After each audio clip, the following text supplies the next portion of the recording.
Captain Jack Mason stared at the alien message on the big screen. His hands gripped the edge of the control panel until his knuckles turned white.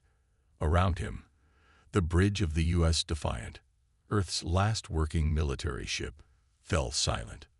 No one dared to speak as the alien's cold, multi-tone voice finished its speech. You have 30 Earth days to surrender your planet's resources. After that time, we will destroy what remains of your civilization. There will be no further warnings. The screen went black. For a moment, only the soft beeping of the ship's systems broke the silence. Play it again, Mason ordered, his voice rough. He ran a hand through his short gray hair, looking older than his 45 years. Lieutenant Amy Parker, the communications officer, nodded and tapped her screen. The alien appeared again, tall, with blue-gray skin and 4 eyes arranged in a diamond pattern. Its mouth moved strangely as it spoke, like the words didn't match its lips.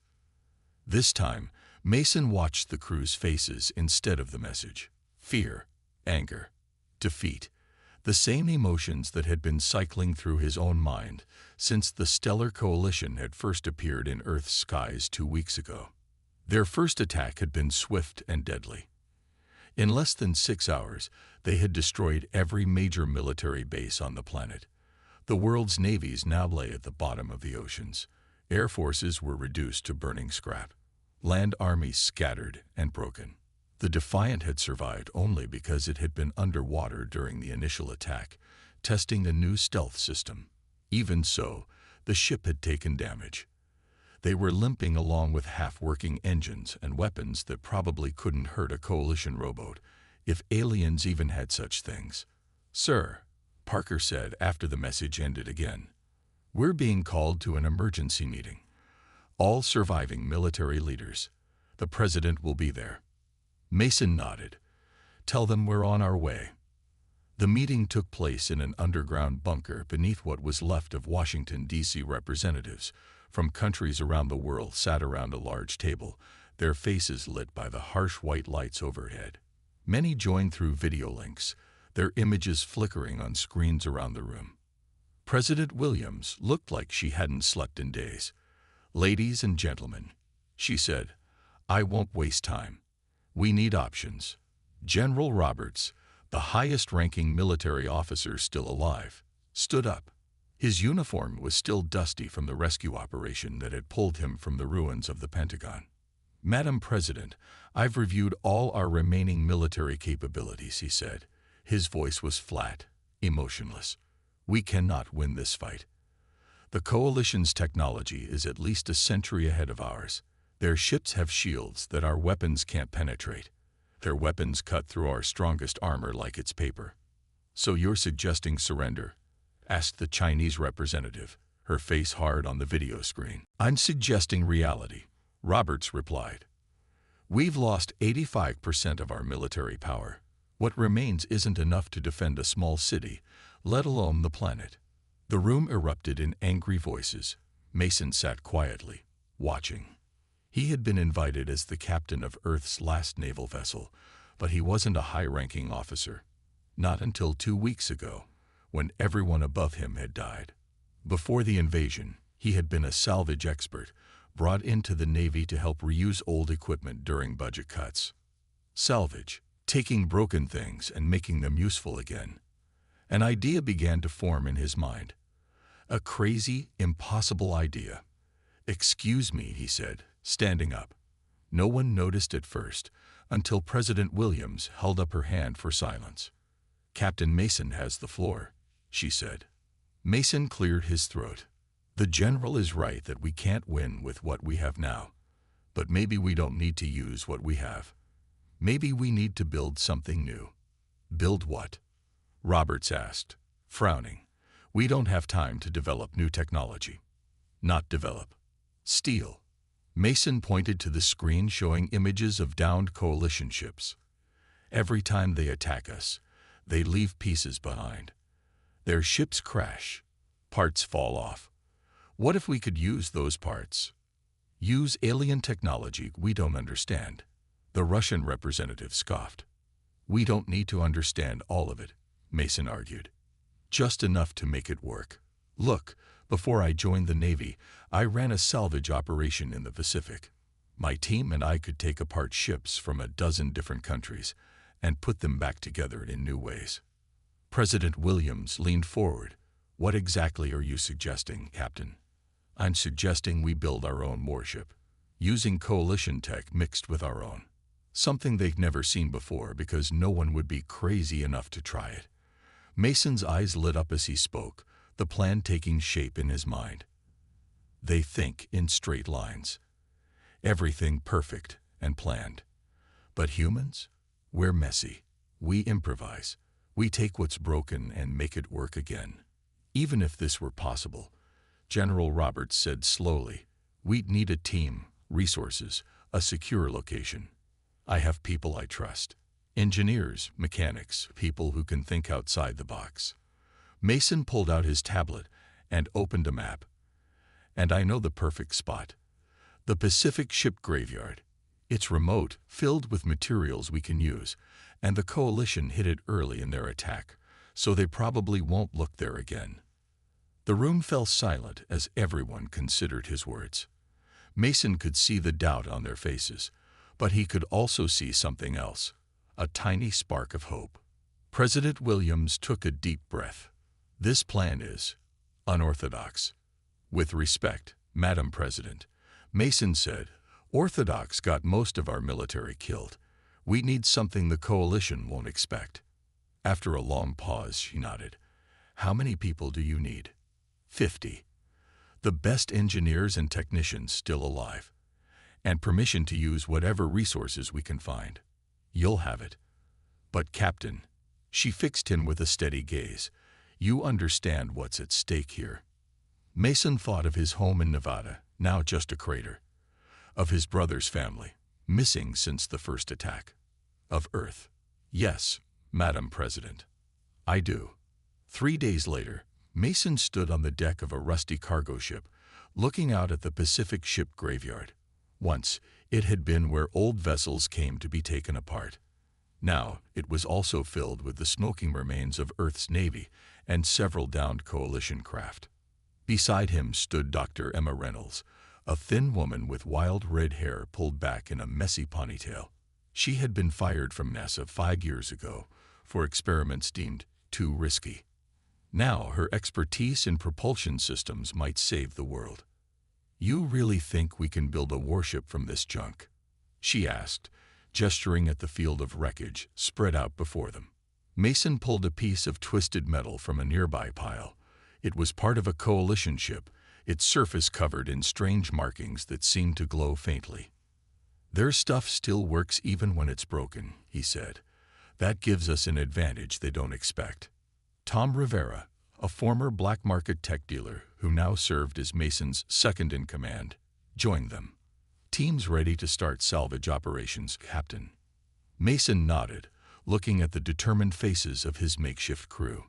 Most weren't military. They were engineers, mechanics, hackers, people who knew how to make do with what they had. 27 days, he said. That's how long we have to build a warship that can save Earth. He held up the alien fragment. Let's show these coalition bastards what humans can do with a pile of junk and a deadline. The morning sun glinted off the thousands of metal pieces scattered across the Pacific Ship Graveyard.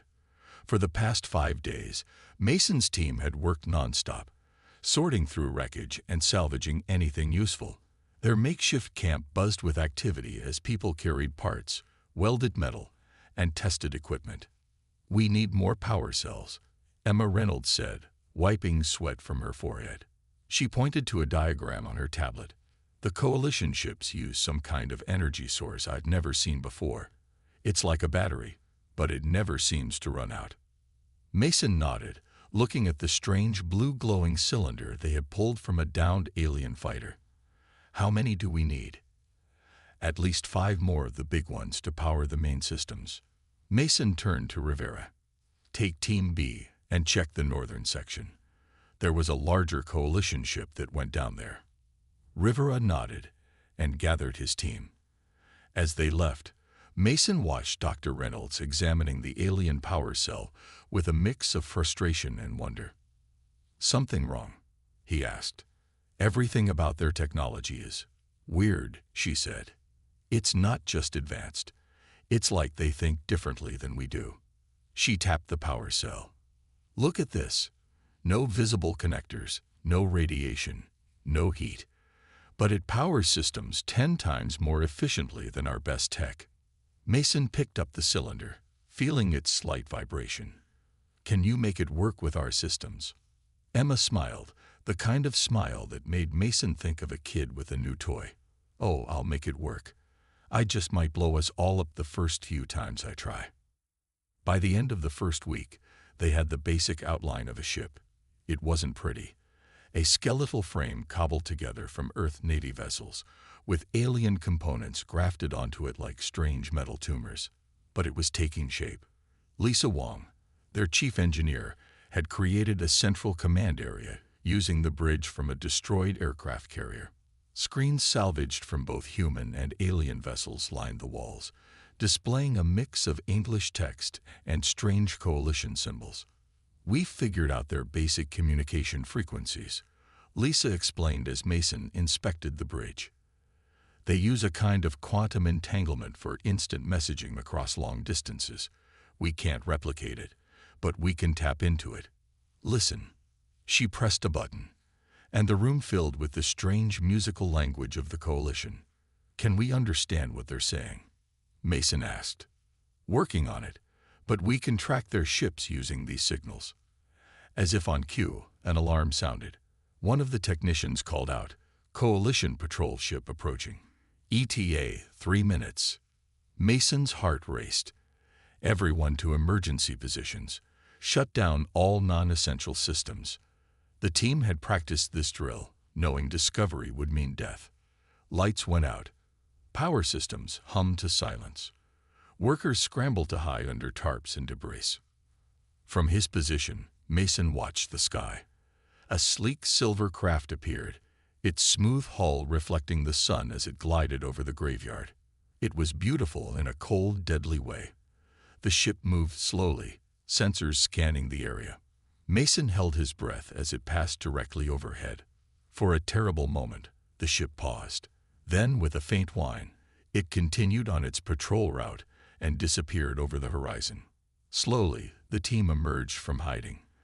"That was too close," Rivera said, joining Mason. "We need better camouflage." Mason nodded, an idea forming. "Or we need to look like something they've already dismissed as harmless." The next day, Mason ordered the team to disguise their operation as a refugee camp.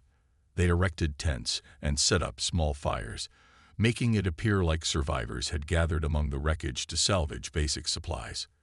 When coalition ships passed over, the workers pretended to be civilians, looking scared and disorganized. The disguise worked. Coalition patrols noted the camp but categorized it as non-threatening. Meanwhile, beneath tarps and inside the shells of broken ships, the real work continued. Emma made a breakthrough on the 10th day. "I've figured out how their shields work," she announced during the evening meeting.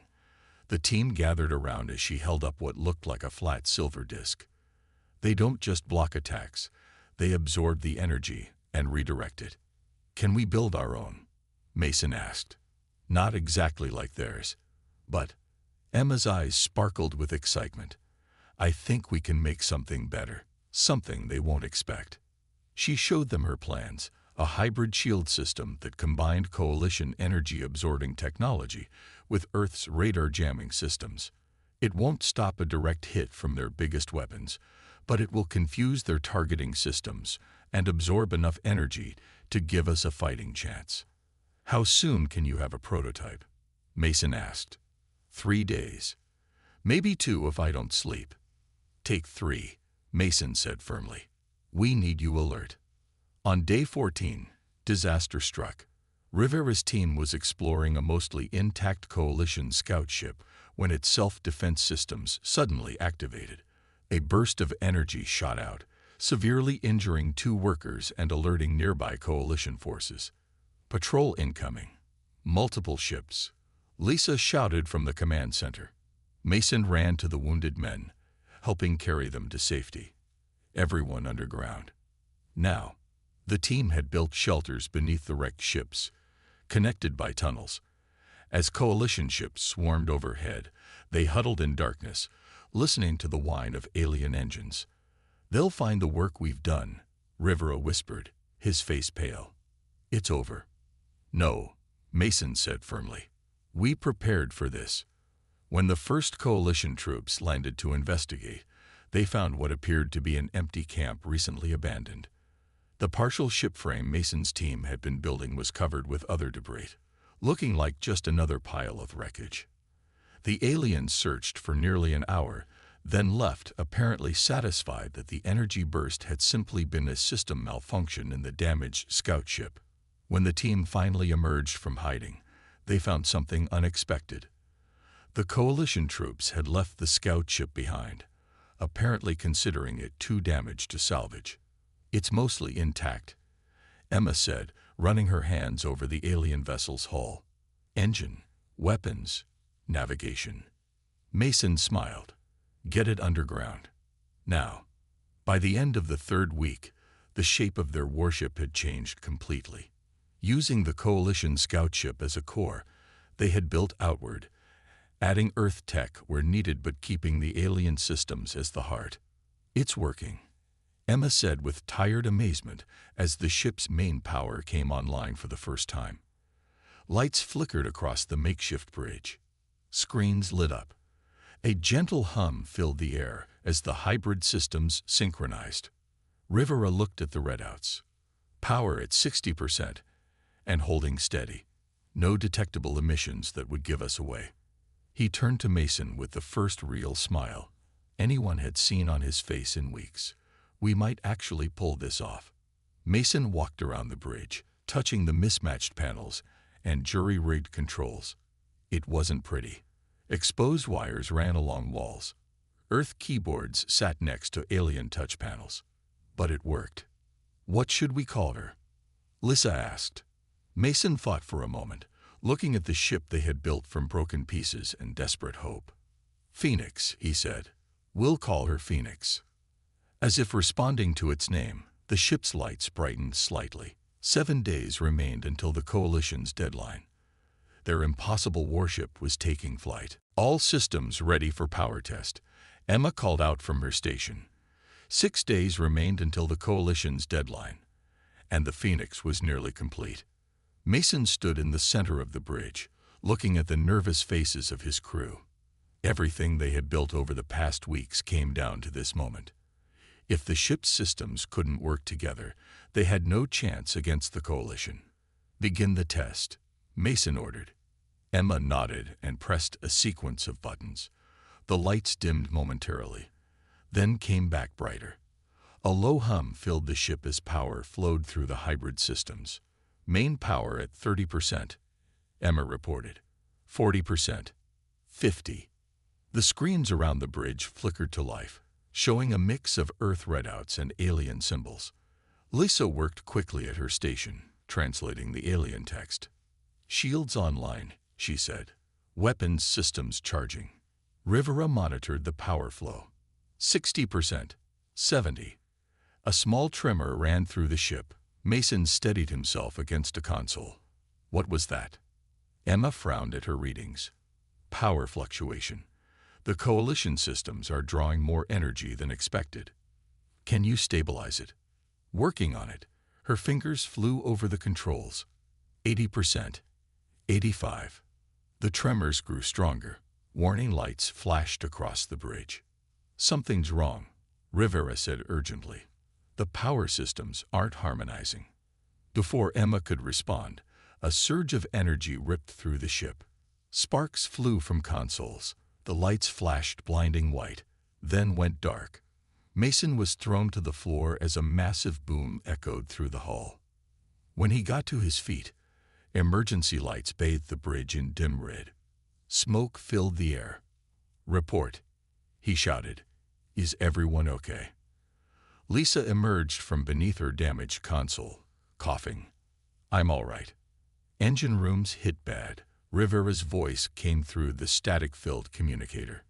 3 injured. We need medics down here. Mason helped Emma up from where she had fallen. What happened? Her face was streaked with soot, her expression devastated. Power feedback loop. The alien technology. It's designed to work in harmony. Our Earth systems disrupted the flow. She looked at the darkened screens.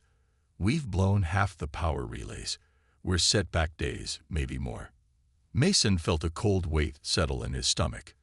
Days they didn't have. 2 hours later, the damage assessment was complete.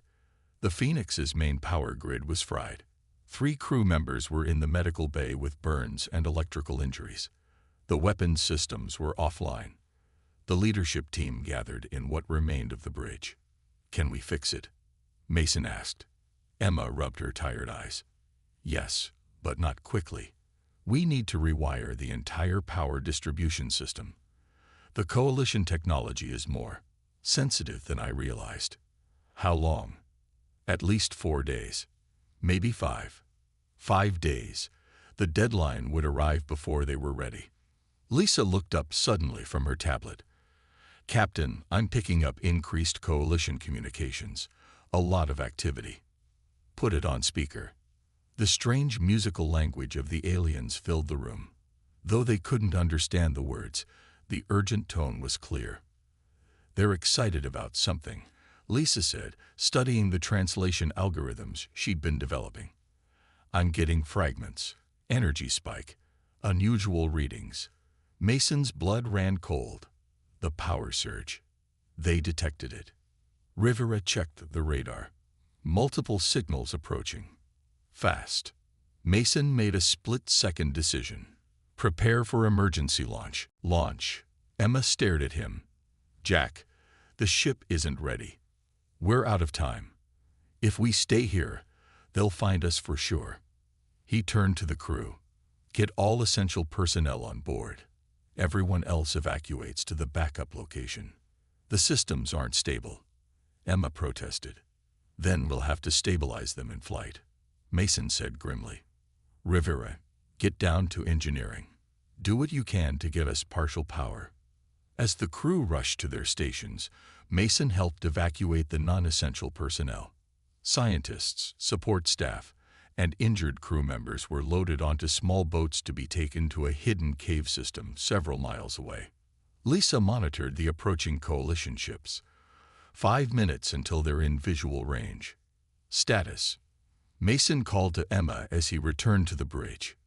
Partial power restored. Engines at 40%. Shields at 20%. She didn't look up from her frantic work. Weapons offline. It'll have to do. All stations, prepare for launch. The ship shuddered as the makeshift engines came to life. Years of salvage work had taught Mason that sometimes things had to break completely before they could be fixed right. He just hoped the Phoenix would hold together long enough. Coalition ships entering visual range, Lisa warned. Launch now, Mason ordered. With a groan of straining metal, the Phoenix rose from its hiding place. Pieces of camouflage tarp fell away as the ungainly vessel broke free of the water. Its hull was a patchwork of Earth navy gray and coalition silver, with exposed wiring and hastily welded plates covering gaps. They've spotted us, Lisa reported. 3 coalition scout ships changing course to intercept. Mason took his place in the captain's chair. Full power to engines. Get us into the cloud cover.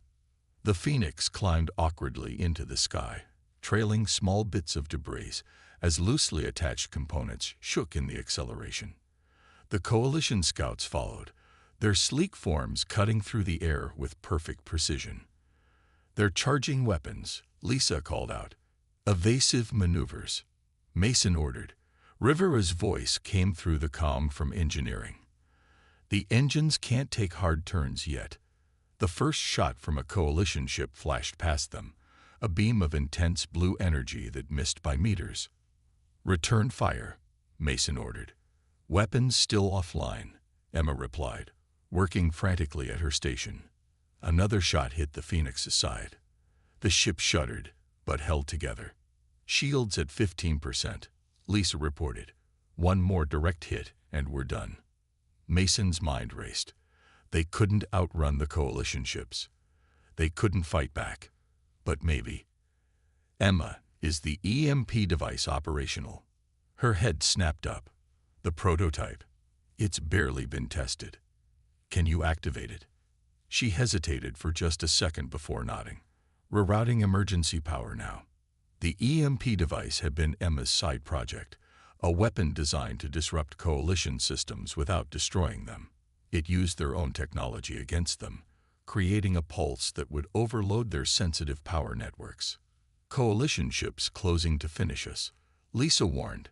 Firing range in 10 seconds. Charging EMP. Emma called. 5 seconds. 4, 3. The lead coalition ship fired again. The beam struck the Phoenix directly. Shields failing.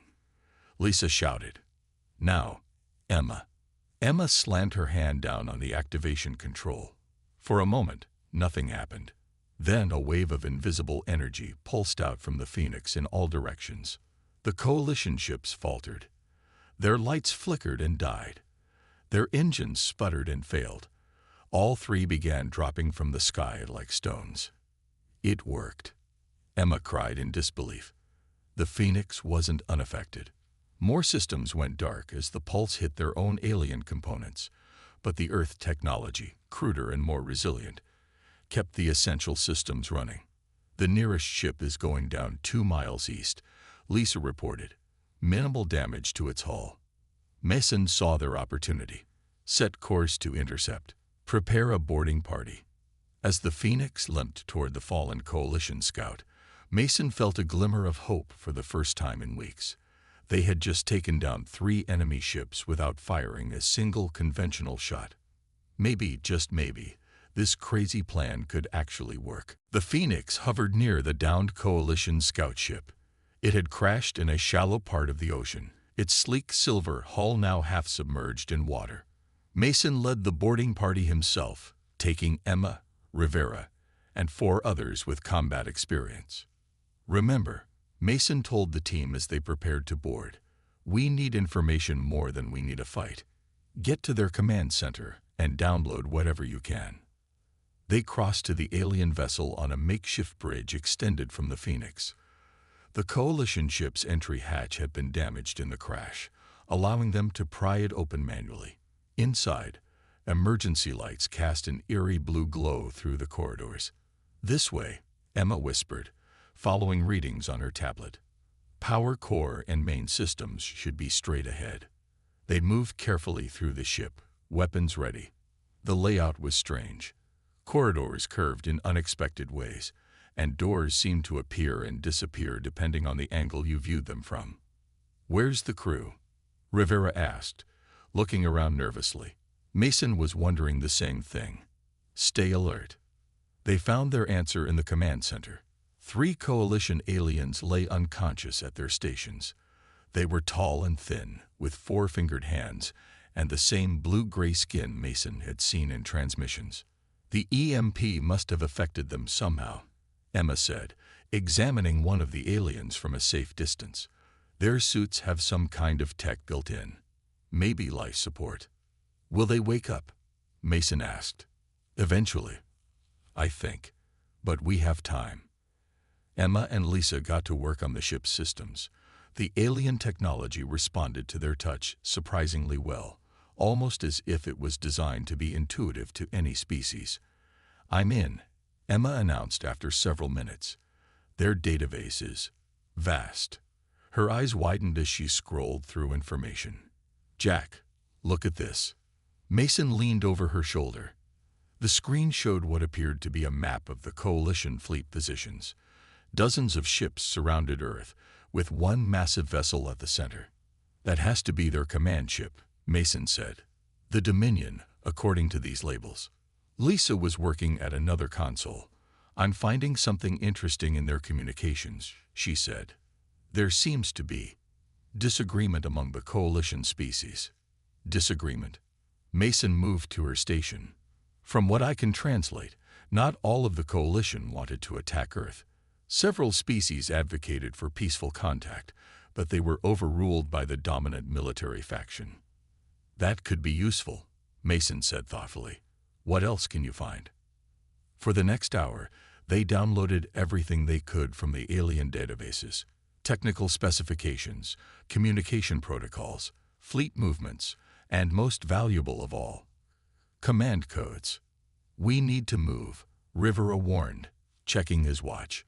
More coalition ships will come looking for these scouts soon. As they prepared to leave, Mason paused by the unconscious aliens. In another life, under different circumstances, perhaps humans, and these beings could have been friends. Maybe they still could be. Let's go, he said finally. Back aboard the Phoenix, the team worked frantically to repair damage from the power surge while incorporating their new intelligence. The Coalition scout ship had been a treasure trove of information, giving them insights they never could have discovered on their own. Their fleet is gathering in Earth orbit, Mason told the leadership team, showing the data they had retrieved. They're preparing for the final attack when the deadline expires tomorrow. What's our plan? Rivera asked. Even with the repairs, we can't beat them in a straight fight. We're not going to, Mason replied. We're going to use their own systems against them. He outlined his strategy. Using the command codes they had stolen, they would mimic coalition signals to create confusion in their ranks. The Phoenix would approach the massive Dominion flagship under cover of this chaos, deploy specialized disruptors, and target the command structure. It's not about destroying their fleet, Mason explained. It's about disrupting their chain of command long enough to deliver a message. Emma looked skeptical. What message?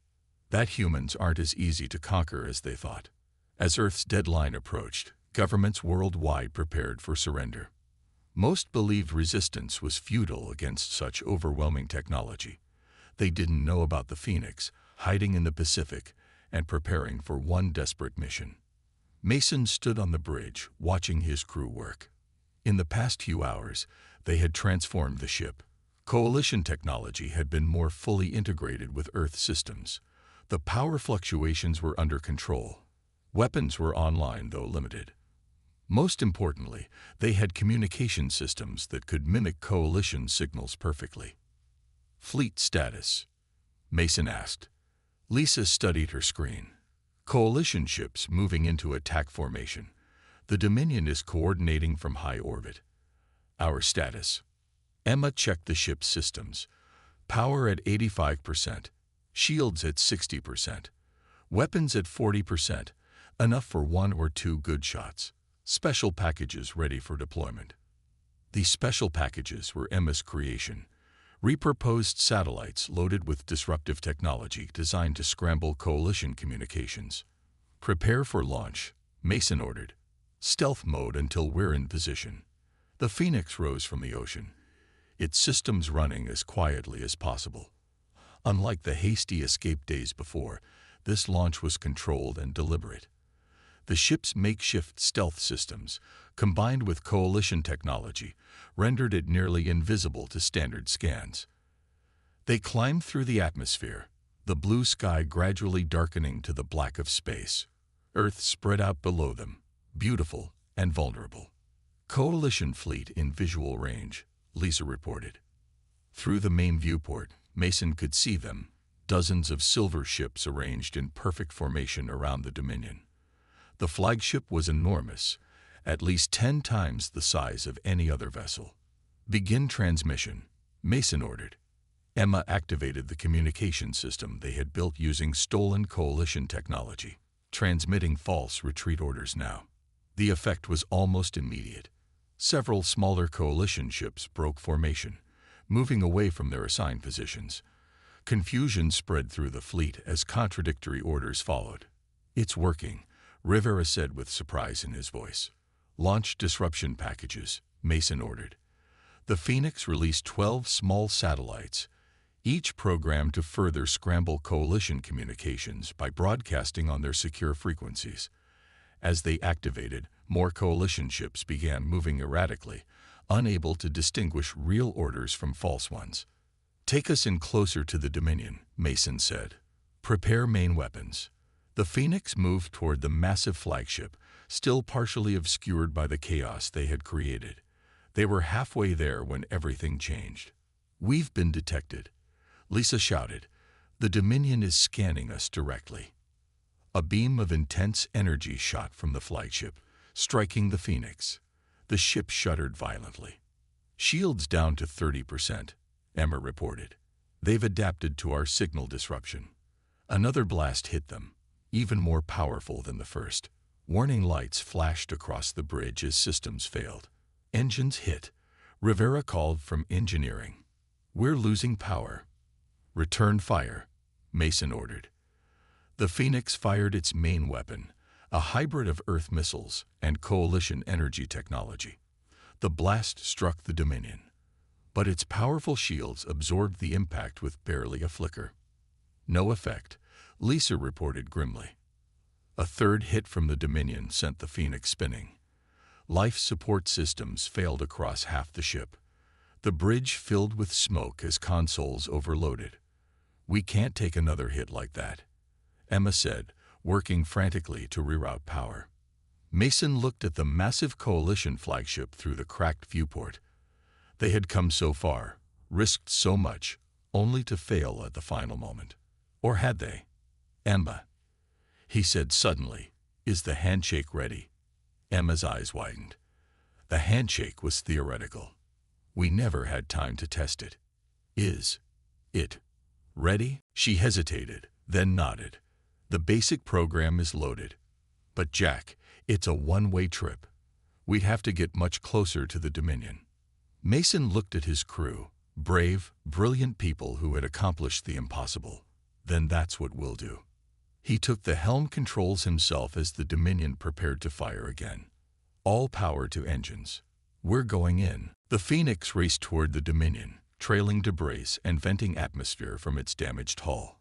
Coalition weapons fire flashed past them as smaller enemy ships tried to intercept, but Mason's piloting, erratic and unpredictable, kept them moving forward. "Distance to target?" Mason asked, his hands tight on the controls. 2,000 meters in closing, Lisa reported. "Their weapons are charging for another shot." "Emma, status on the handshake." Emma was hunched over her station, fingers flying across the keyboard. "Program loaded. I need to be within 500 meters to deploy." The handshake was Emma's most brilliant and dangerous creation, a complex program that could infiltrate Coalition systems through their own communication networks. Unlike a crude virus or simple hack, the handshake was designed to introduce itself as a friendly system, then gradually take control. It was named for the way it would gently shake hands with alien technology rather than attacking it outright. "Rivera, can you give me more speed?" Mason called to engineering. "I'm rerouting emergency power now." Rivera's voice came back strained. "But Captain, the engines are close to overload." A blast from a Coalition cruiser caught the Phoenix's left side, sending it spinning. Mason fought with the controls as warning alarms blared across the bridge. Life support failing in sections 3 through 6. Lisa called out, "Hull breach on deck 2. "Seal it off," Mason ordered. "Everyone, hold on." He pushed the Phoenix into a steep dive, then pulled up sharply, disorienting the tracking systems of the Coalition ships. The maneuver brought them directly toward the underside of the massive Dominion. 1,000 meters, Lisa counted down. 800. A massive energy beam shot from the Dominion, barely missing them. 700 meters. "They're preparing to fire again," warned Rivera. 600 meters. "Emma, stand by," Mason said, his voice steady despite the chaos. 500 meters in 3, 2, 1. "Now," Emma shouted, activating the handshake. For a moment, nothing seemed to happen. Then, throughout the Dominion, lights flickered. Its weapons powered down mid-charge. "It's working," Emma whispered in disbelief. "The handshake is connecting to their systems." On the view screen, Mason could see confusion spreading through the Coalition fleet. Some ships stopped moving entirely. Others drifted out of formation. "What exactly is happening?" Mason asked. Emma's eyes were fixed on her screen, watching data flow. The handshake isn't destroying their systems. It's convincing them to join us.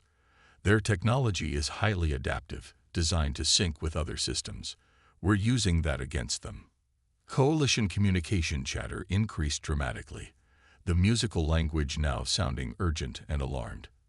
The Dominion's central systems are resisting, Emma reported. They have better protection than we anticipated. Mason saw his opening. Take us closer. Let's dock directly with their command deck. Dock. Rivera stared at him. Are you insane? The handshake needs direct access to their main systems, Emma explained, understanding Mason's plan. From there, we can complete the infiltration.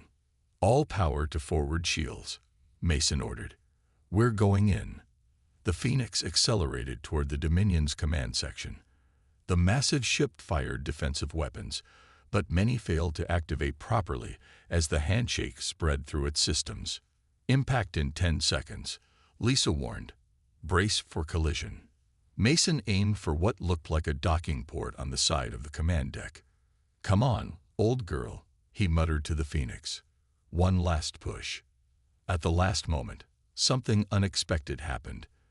The Dominion's shields parted, creating an opening exactly where the Phoenix was headed. Its docking bay doors opened. They're letting us in, Rivera said in disbelief. Emma checked her readings.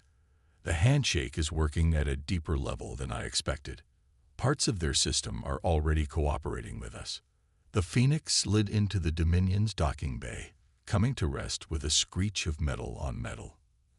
Emergency clamps engaged automatically, securing the human vessel to the alien flagship.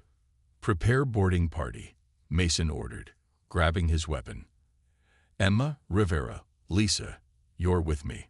We need to reach their command center and complete the handshake protocol.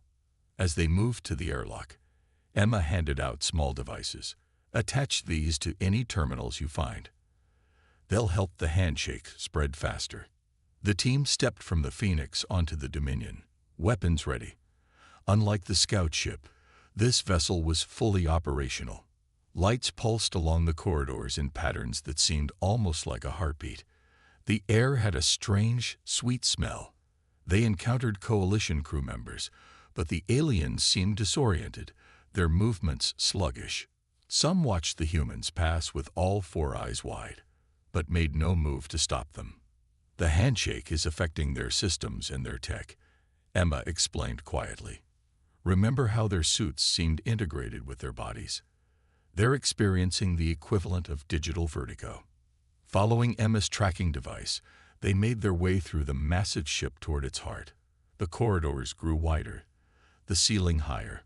Finally, they reached a set of massive doors that slid open at their approach. Inside was the Dominion's command center, a vast circular room with a holographic display of Earth and the surrounding space at its center. Coalition officers worked at stations around the perimeter, while a single, taller alien stood on a central platform. That must be the commander, Mason whispered. The tall alien turned toward them. Unlike the others, this one showed no signs of disorientation. Its four eyes focused sharply on the human intruders. I am Admiral Vex, it said in perfect English, surprising them all. You are the humans who built a ship from broken parts, who turned our own technology against us. Mason stepped forward, weapons still ready. We are. An impressive achievement, Vex said, its voice neither friendly nor hostile. One that should not have been possible. Humans are good at doing the impossible, Mason replied, especially when our survival depends on it. Admiral Vex studied them. My military faction believed your species too primitive to deserve consideration. It seems we were mistaken. Emma moved to a nearby terminal, attaching one of her devices. The holographic display flickered, then steadied.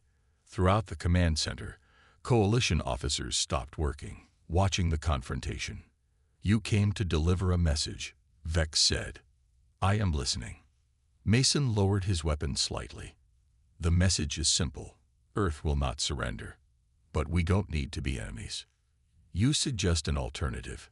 An actual coalition, Mason said. One where humans and your species work together instead of against each other. We've already proven what we can do with just scraps of your technology. Imagine what we could achieve as partners." Vex was silent for a long moment. Around them, the ship's systems seemed to pulse in rhythm with the handshake program, now fully integrated into the Dominion's network. "Your solution is unexpected," Vex finally said. "The more peaceful factions of the Coalition will be interested in this proposal." The holographic display shifted, showing the Coalition fleet standing down, weapons powering off. "A ceasefire," Vex announced, "while we discuss terms." 3 months later, Mason stood on a platform beside the Phoenix, now permanently docked in what had once been the Pacific ship graveyard. The area had been transformed into a joint human coalition research center, where scientists from both species worked to understand each other's technology and culture. The Phoenix itself had become a symbol, its mismatched hull and jury-rigged systems preserved exactly as they had been during the mission. School children and coalition younglings alike toured the vessel, learning about the day humans built a warship from junk and changed the course of history. Emma, now leading a joint technology team, joined Mason at the railing. "Still hard to believe it worked," she said. "Which part?" Mason asked with a smile. "The junk ship, the handshake, or convincing a race of super-advanced aliens to be our friends?" "All of it." She looked out at the research center, where humans worked alongside the blue-gray aliens. "They thought humans couldn't win." "We didn't win," Mason corrected her. "We found a better option than winning or losing." He patted the Phoenix's scared hull. "Sometimes the best ships are built from broken pieces." As the sun set over the Pacific, the Phoenix's hull gleamed golden in the fading light, a testament to humanity's greatest strength. The ability to build something extraordinary from whatever is at hand, even when facing impossible odds.